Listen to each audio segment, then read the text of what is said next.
out there, everybody on the internet. We've got loads of new board game announcements for you this week on our news roundup for the week of September 3rd, 2018.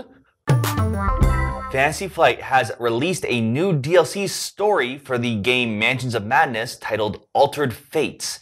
This is the first one I can really recall in a long while for the DLC style, not an actual expansion, in which you will actually head to England in order to help a family with a mysterious artifact. And of course, things don't go well. And what actually happens is your team will be split into two separate boards, one in the present and one in the future.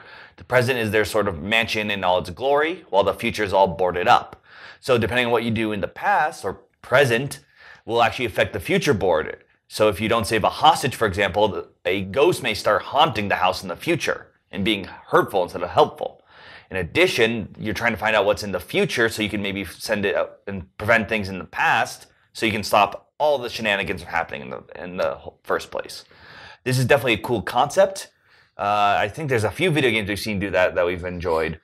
Mm-hmm. This does, though, also only include the base game, which I sort of understand the DLC. They'd be like, they don't want to make it need expansions as well as the beyond the base. So when you have it, you can just download the DLC. Mm-hmm. But for me, I'm still, like I said, I think I mentioned this in my Mansion Madness story rating, that I really do want to see that sort of pull from the other mix and match kind of deal. Yeah, I didn't realize it only took from the base because I was like, oh, they're doing the thing that will. From what I can tell, it's only in the base. Right. I didn't see any symbols or stuff. I haven't played it yet because it only dropped recently.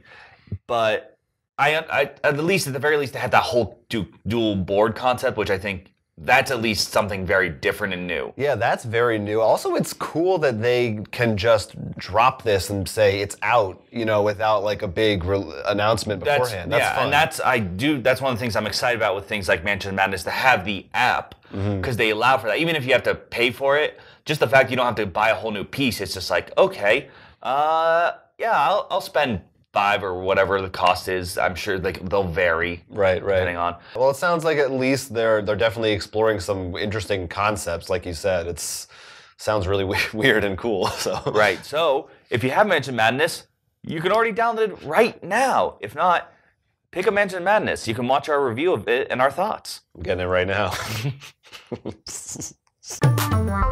Stonemaier Games and Bezier Games are teaming up to produce a new title called Between Two Castles of Mad King Ludwig, a combination of their game Between Two Cities and Bezier's Castles of Mad King Ludwig. This is sort of a sequel to Between Two Cities, a game where the people that you are sitting next to matters because you're building cities with the players to your left and right, and whichever one of those has the lower total point score at the end of the game determines your final score. In this new version, you're not just going to be building cities, you're building castles like you would in Mad King Ludwig's game, and the same rules kind of apply as the different shapes of the tiles and the way that they score points based on how you arrange them.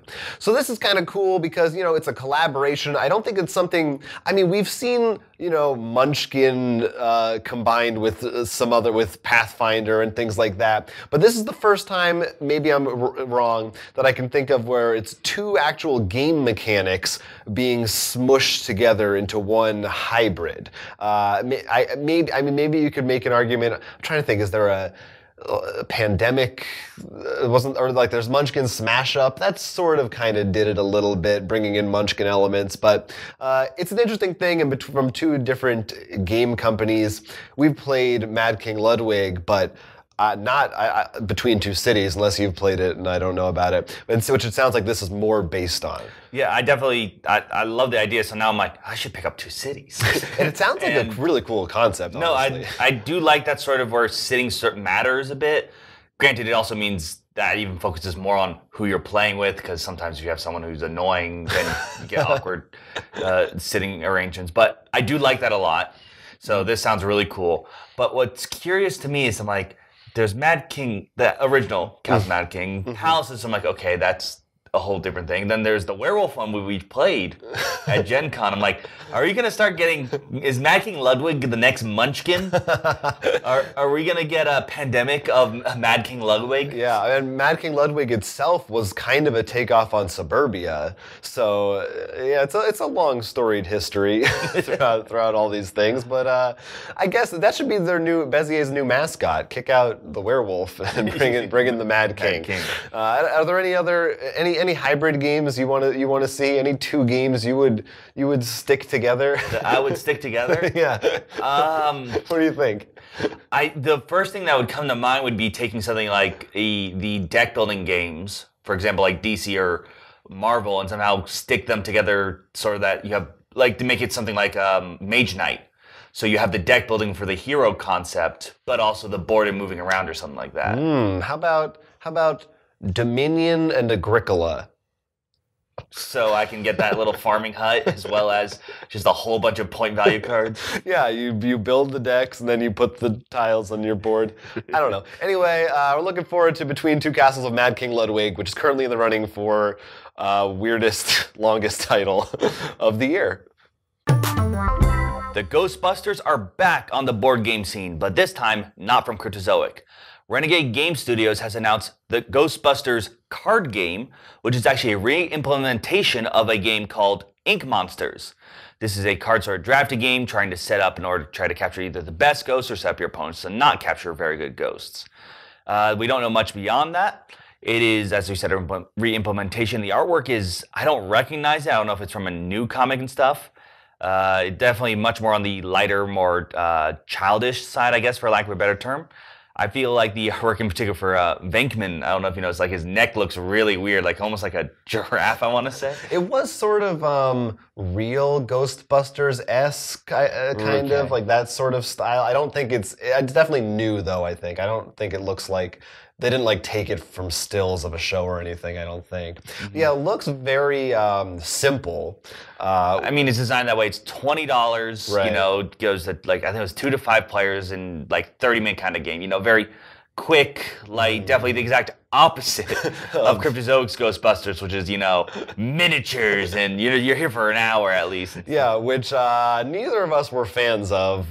So it's cool that we're getting another shot at a Ghostbusters and as a card game. And even if it's very simple, you know, we're looking at the Ink Monsters, the game it's based on, and it seems like that didn't really ever gain much traction. Like, it doesn't have a lot of ratings or discussion on Board Game Geek or anything. So that's another thing that's kind of nice and it's kind of sad at the same time, that maybe that game, if it was a good game, will get more spotlight from having a license attached to it. But sad that you have to do that sometimes. Yeah, I was thinking a little bit like with Renegade, I'm like, okay, Power Rangers and this, are they sort of going let's get as many, you know, licenses we can get? I wonder, and they're both kind of nostalgia. I mean, one's 90s, one's 80s, but... That's true. Well, the thing that's interesting, though, about that is, I mean, we talked about it. We did the Power Rangers game in our Kickstarter Pickstarters. I mean, of course I was going to do it. But as I said, that focus actually seemed to be, like, really focusing a lot more on the comic, which is modern, than just simple nostalgia. Like, look, here's the Rangers you know and love. Yeah. And this feels like it's not the nostalgia, like it's not stills from the show. This is, as far as we can tell, new artwork. Yeah. No. So it's definitely not as nostalgia grabbing as I feel one would expect from these kinds of. That's true. Yeah. It doesn't feel like a cash in by any means. Also, I just thought about the fact that it looks like the original Ghostbusters. There's no.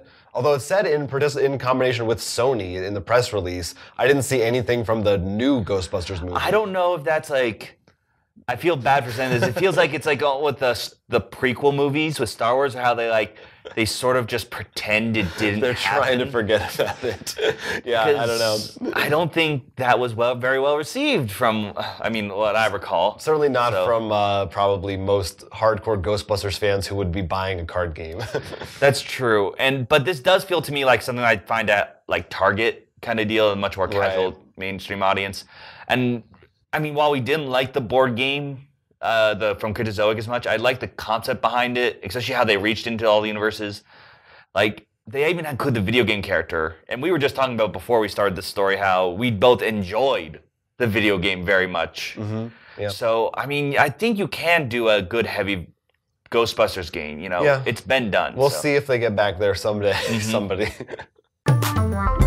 Days of Wonder has announced a brand new title called The River. This is a tile-laying and worker placement game where everyone has a boat full of pioneers, little, meeples, and you are trying to get them to build their lives across the river better than anybody else. So everyone actually has their own river board and your own set of pioneers, and in front of everyone are going to be different actions that you can take, like a worker placement game. You can put your pioneers out there to take those actions, and some of them will result in you getting tiles that you place on your river. Some of those tiles could give you resources that you can use to purchase new buildings, constructions that you can make, and you're trying to get victory points, etc. by doing so. One of the designers of this game is Sebastian Pochon, who has done a bunch of games including Jaipur, Jamaica, and he worked on a couple of the Unlock escape room games as well.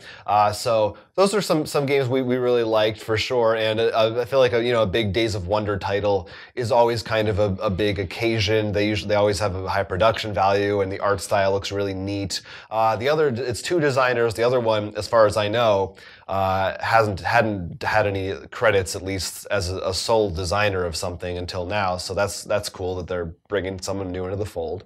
But The River, I don't know, it looked kind of cool, right? Yeah, correct me if I'm wrong. When I looked into it, it said it was a streamlined. They call it streamlined, and I said streamlined from what? Is it a re-implementation of something else?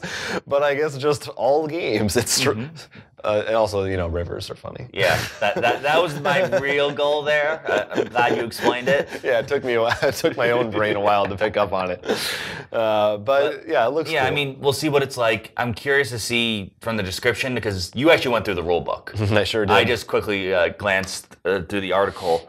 And it mentioned that you're trying to build up as it becomes harder as your settlers do settle. Do you have to leave people behind and then pick them up? Yeah, so you'll have a boat, and at some point your settlers might be off doing something else, so you have to wait and get them back. It also has a thing that I really like in worker placement games where certain spots can only hold a certain number of meeples. So there might be one where everybody can go in that action, but there might be other ones where it's first come, first serve. You see, the problem there is you got to have a really hard deadline time set for when people got to return back to the boat. That's always tricky. So The River, look for it. Those who have been playing Magic the Gathering over the years may remember that around the holiday season they used to release a holiday box, pretty much a nice storage box that held a bunch of cards really well with stickers and dividers, as well as a few packs. Then last year they released a holiday special box that wasn't like that at all. Instead, it was like the sort of Pokemon boxes you'll see often in Target, with a few packs and some foil versions of the lands and some not very sought after cards. Needless to say, many people thought this to be a horrible decision. So Magic has announced two new products for this year, which seem to be sort of gearing up a little bit better than last year. The first one is very similar, sort of the same kind of Pokemon-style box, but will come with 5 cards that are unique just to this box. These cards, though, aren't very strong. They are still considered rare value, but they are unique, so depending on how well they're found to be in play, we'll see if they become sought after. However, the other one is actually designed for sort of if you want to go with a bunch of friends to play Magic, similar how you maybe want to open a board game, but have enough for everyone. So this actually comes with 5 decks, each of course with another unique Magic card, which is very interesting and a bit stronger. So much so that I think I've seen some talk about how some of these cards could be very good in the Modern and EDH style playlist. What's interesting about this is this is the third product in recent that sort of the unique card line. Recently they released a box of cards that had a promo that was only available in the buy a box. This card in particular was very sought after and used in a lot of standard decks, so a lot of people are complaining that this is the only way to get it. Now these are much more likely to be found in Walmart's, Targets, but the idea of this goes on similar to how we talk about with Kickstarter promos or something where there's something very hard to get and sought after. I don't think this is connected to standard, luckily, but if it was, it'd be a big issue. I'm just curious on your thoughts on this kind of deal of this is holiday special, and as I said, should be found more in the Walmart, Target, General, Amazon. But once again, it is just only available this way. Are in the bigger box you're talking about with the 5 decks, that comes with how many unique cards? Each deck has one that's only available in this box set. And is it always the same one in all those boxes? Oh, no, you get the all 5. You get all 5, but there's no variation whatsoever between. Yeah, the decks are set. Every deck list is the same, so it's buying like 5 pre-made decks. I mean have they done something like that before? Is that similar to the old holiday box? The old holiday box came with just a few packs. Okay. Nothing. It was just meant to hold cards, which is nice, as you know. Like sometimes when you hold getting a game thing. I have the Eldritch Moon one, right? No, those are these are like big. These are like the big like hold multiple. You're thinking like what we have back there. Those are with each release. No. Okay. But it's just interesting how Magic seems to be really trying to get that unique card to buy. And while this is more common, it's still, I feel like it's a very... I guess it kind of goes back to, I mean, it's better, it's not a loot box, but it goes back to that same root of they're trying to give people an incentive to buy something, right? As opposed to just, I mean, loot box, that's more like the regular Magic booster packs. This is more like almost an LCG style of play. So maybe they're looking at that and kind of dipping their toes into that. That definitely would be interesting if they're at least more unique. I mean, they actually sort of did that with the Planeswalker decks, but they're not strong. I think that's also the issue, is the card viable or not? They're trying to like walk a line of, we want to make it special and unique, but if we make it too good, then everyone's going to get mad at us. But then you make it not good enough, and then what's the point? Well, and the other issue, I think, that Magic, some other things obviously have this, but Magic is really a big issue, is the secondary market. LCG, you really like, these are my cards, that's it. But with a Magic, a lot, like for example, the card I mentioned that was a big issue was a buy a box promo. A lot of stores didn't have enough, and of course the top decks were almost all of them running 4 copies. They're now going, I think, for $50. So $200 to get a competitive deck, it's a bit steep. Yeah. Definitely something to check out if you're a Magic player. Let us know if you think this is a good deal, a bad deal, or even worth your time taking a look at.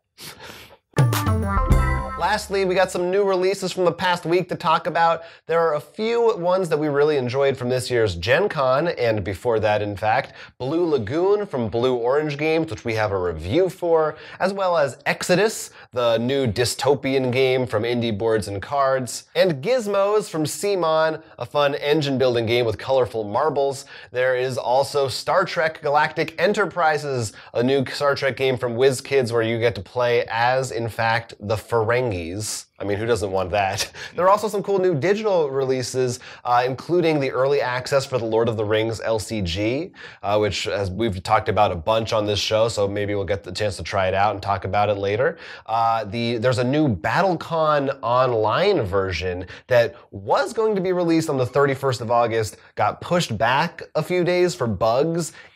There's a good chance it's out now if you're watching this, but check Steam, it should be on there. And also, I thought it'd be worth mentioning that for the next week or so, there's a Humble Bundle that includes a bunch of digital board games like Mysterium, Carcassonne, Ticket to Ride. Ticket to Ride was in there. A bunch of good ones. Yeah, and if I did the math correctly in my head, I believe that actually, when this video goes up, there should be about a week left. So definitely a lot of good time. And once again, those Humbles are great. Yeah. Definitely worth checking out. As the games before, we actually got to see and review a lot of them. In fact, Gizmos I'm very tempted to just maybe go and pick it up now because I really love that engine building. I really hate that we only got to play like a very short version. Yeah. Gizmos was fun. That was a lot of fun. I mean, Blue Lagoon, we actually have a video for, so you can check that out. We like that a lot. Exodus, I bought. We have yet to